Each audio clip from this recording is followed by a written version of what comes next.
canal do Songival.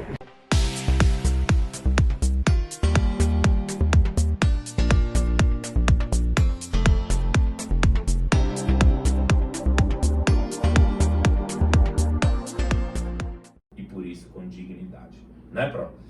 E inclusão, professora? A professora cita um contexto legal e interessante para a diversidade. E o que seria, portanto, a inclusão?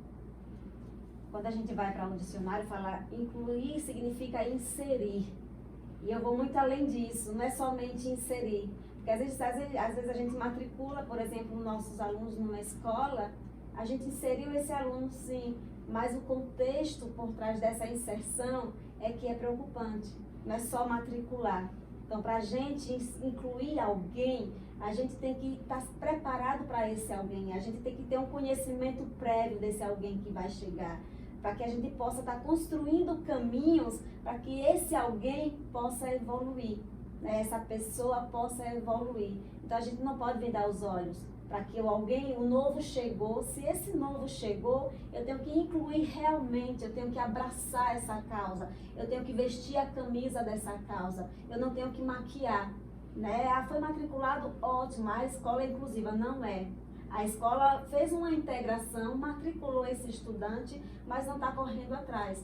Então, se eu incluo, se minha sala está mais diversificada ainda, está mais heterogênea ainda, eu tenho que conhecer cada serzinho. E aí vem uma crítica. Às vezes as pessoas falam, ah, mas se eu olhar o laudo, eu vou estar rotulando. Por exemplo, uma pessoa com deficiência chegou na nossa escola, nós temos colegas com deficiência, os alunos percebem isso, que sua sala tem muito colega com deficiência aparente, porque eu falo que nós todos temos deficiência. Sem dúvida nenhuma. Né? Mas algumas deficiências são mais aparentes e vem acompanhado com um laudo, com um diagnóstico clínico.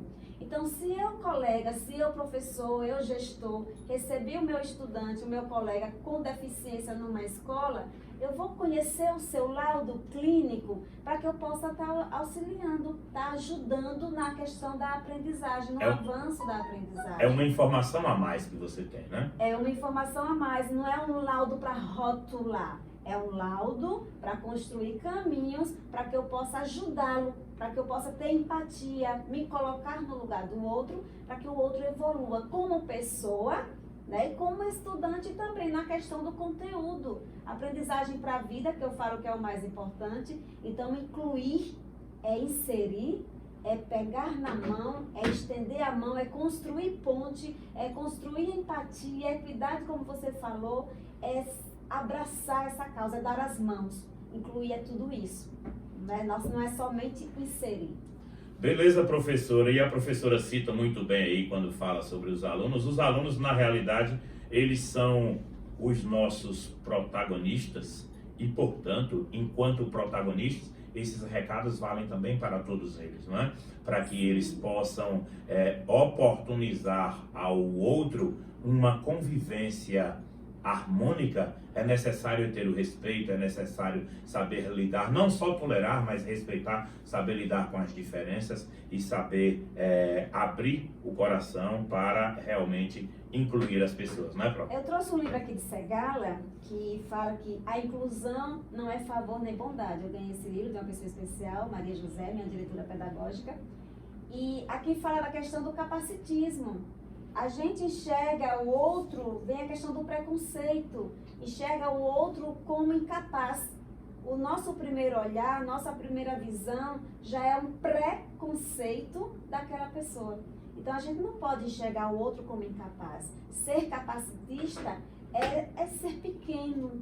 A gente tem que criar desconstruir essa palavra e a gente abraçar essa causa e respeitar. Porque se eu enxergo o outro como incapaz, eu estou sendo capacitista. Se eu, colega, não incluo o meu colega com deficiência ou necessidade específica no meu trabalho, porque ele é doente, ele tem uma deficiência, eu estou sendo capacitista, eu estou sendo preconceituoso.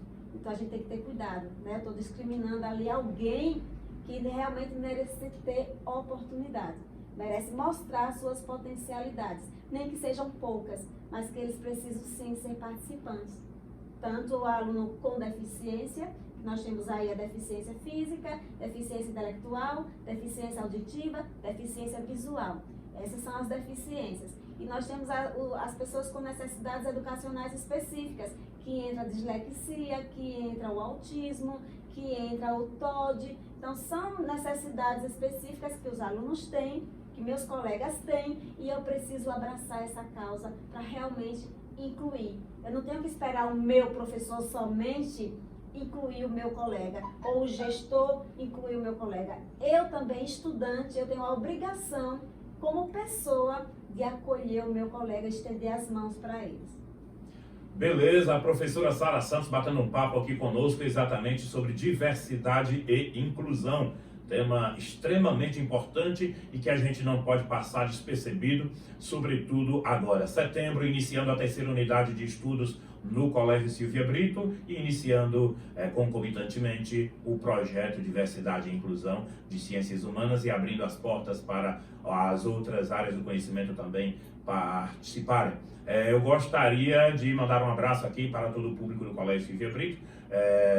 O professor Alan Wendel aqui dizendo que está acompanhando a entrevista, muito boa, e também pelo 99811-1049 aqui também o professor Daniel Cardoso, diretor da instituição, e a sua esposa Jo. Mandar um abraço para todos que estão aí conectados com a gente, beleza?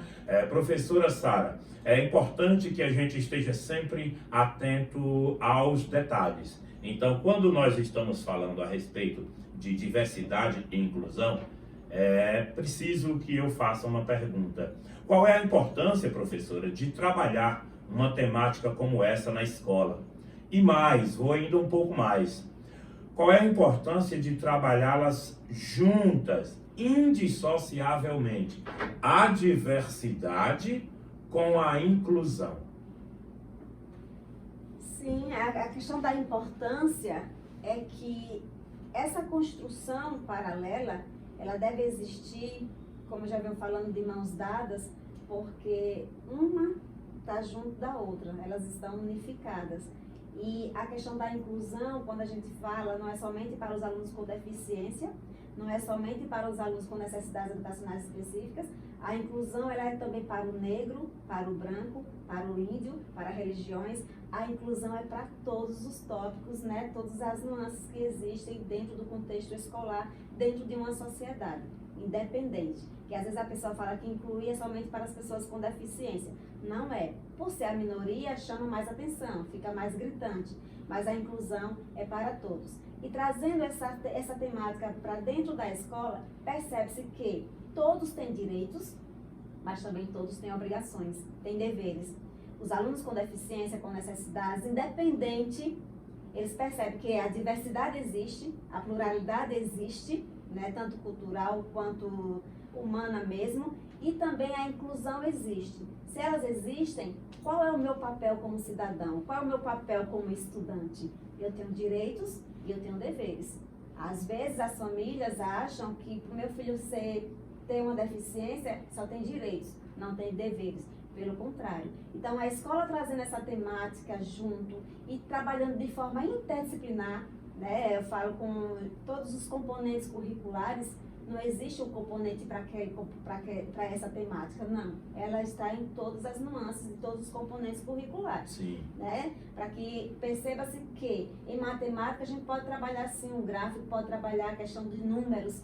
Na questão de ciências humanas, trabalhar a questão comportamental, a questão cultural, a pluralidade cultural, como foi falado aqui, dentre outros tópicos. Num ano como esse, trabalhar questões voltadas à política de um modo bem amplo, né, da coisa, não a política partidária, jamais, que isso não existe, mas a conscientização a respeito do quão é importante sermos seres politizados, pois somos políticos e sociais por natureza, fala né? Isso, nós somos políticos, né? A gente acorda político. Não há nada que não tenha uma conotação política, né? Que não seja politiqueira, aí é verdade. Com certeza. Então, trazer essas duas temáticas, né, que tornam-se uma só temática, é mostrar que todos os estudantes, eles precisam entender que aprender e conviver na diversidade é perceber que eu sou diferente de você, mas também nós temos deveres e direitos iguais praticamente. Então, a gente tem uma discussão que tem que ser dita e trazer essa temática é importante a gente perceber as potencialidades dos nossos estudantes e aproveitar para que eles mostrem essas potencialidades, né? Porque às vezes ele é enxergado como doidinho, como incapaz, como doente, e eles têm potencialidades. Como coitadinho, né, Pro? Isso. Então, o que a professora... Então, vamos trazer essa potencialidade para que ele aprenda. A estima vai elevar. Muitos ficam cabisbaixos. Por que ficam cabisbaixos? Porque ele não tem voz, não tem oportunidade.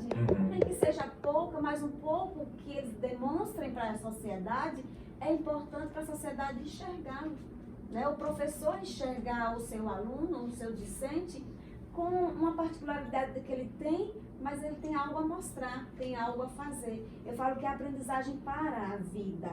A gente se prende muito aos conteúdos do nosso currículo escolar e a aprendizagem para a vida, para eles, é mais significativo. Porque eles vão aprender a conviver com o outro, vão aprender a ser, a viver, a fazer, que é importante, a fazer coisas que eles não faziam. Então, eles socializando numa escola, eles vão ter sim voz e vão começar a ter uma autoconfiança. Isso faz parte da diversidade e inclusão do projeto de vocês, do Silvia Brito. É engraçado quando a professora cita essas últimas frases, ao mesmo tempo a professora Sara está trazendo Jacques Delors com os 4 pilares da educação que ele escreveu, e o estudante realmente aprenda querendo, vendo aquilo como algo importante para ele. Ou seja, a fundamentação teórica, como sempre, em elo com a prática. Exatamente. Professora, agora tem uma questão também que eu preciso perguntar, a título até de poder nos orientarmos melhor. Quais seriam os erros que nós não podemos cometer num projeto como esse? Isto é, quais seriam os detalhes em que eu tenho que prestar muito atenção para não incorrer em potenciais erros que possam prejudicar o andamento ou até mesmo o brilho do meu trabalho? Um grande erro, por isso que eu falo, a gente tem o conhecimento prévio do nosso estudante para a gente não dar uma função para ele que ele não possa exercer. Então, isso aí eu estou sendo excludente. Eu estou excluindo o meu estudante, porque eu não tive essa preocupação de ter um conhecimento prévio do que ele pode nos ofertar, qual a potencialidade dele que ele pode apresentar. E aí eu lancei algo difícil, um desafio, que no momento ele não vai poder nos ajudar, né? Então, isso não podemos fazer jamais numa escola, né? Nem eu, colega, nem eu, diretor, gestor, nem professor. Usar as terminologias, né, que já são antiquadas, doido, retardado, mongoloide, são terminologias que ainda usam, infelizmente, especial. Essa questão da terminologia especial, meu aluno é especial, eu tenho um colega especial.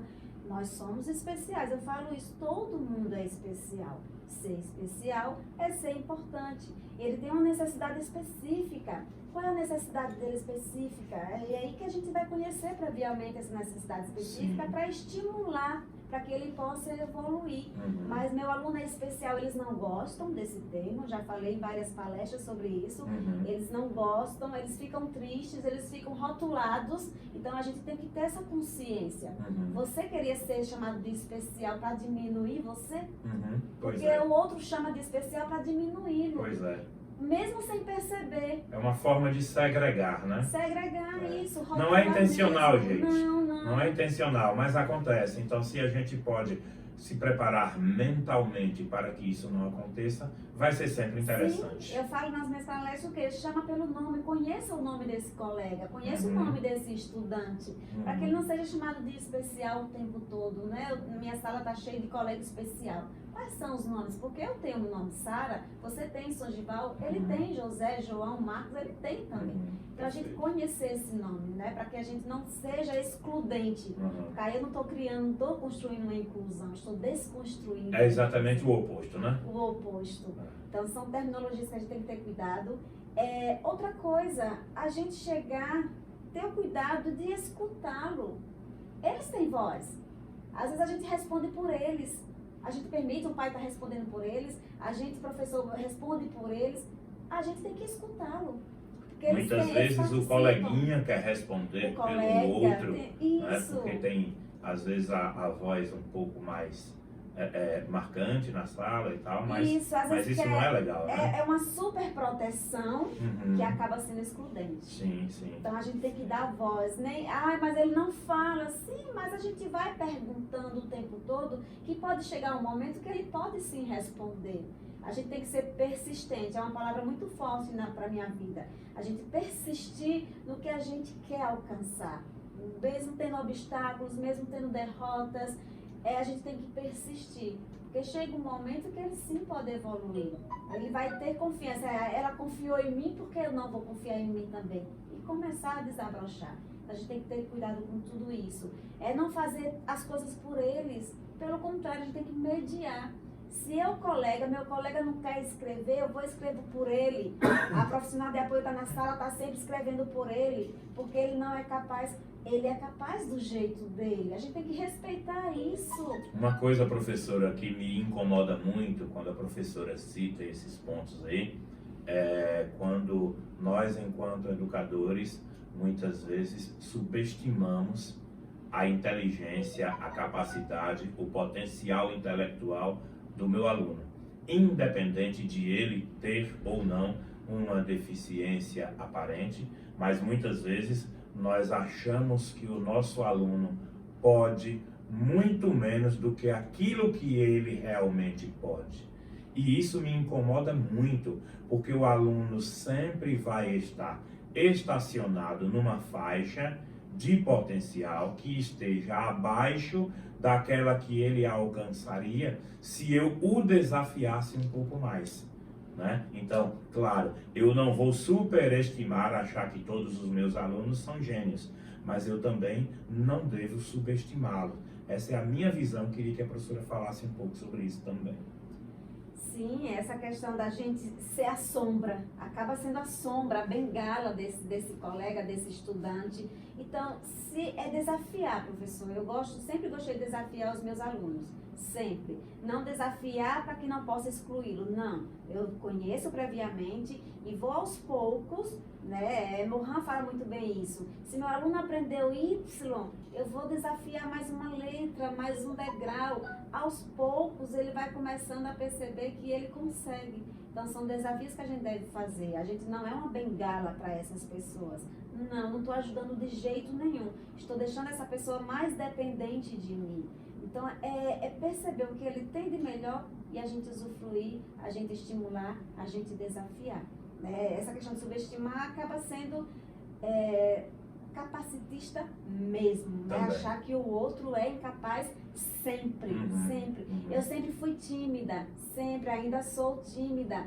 E eu fui muito rotulada por isso. Eu não era escolhida em algumas apresentações, porque a minha timidez não me deixava falar. Eu queria e não conseguia.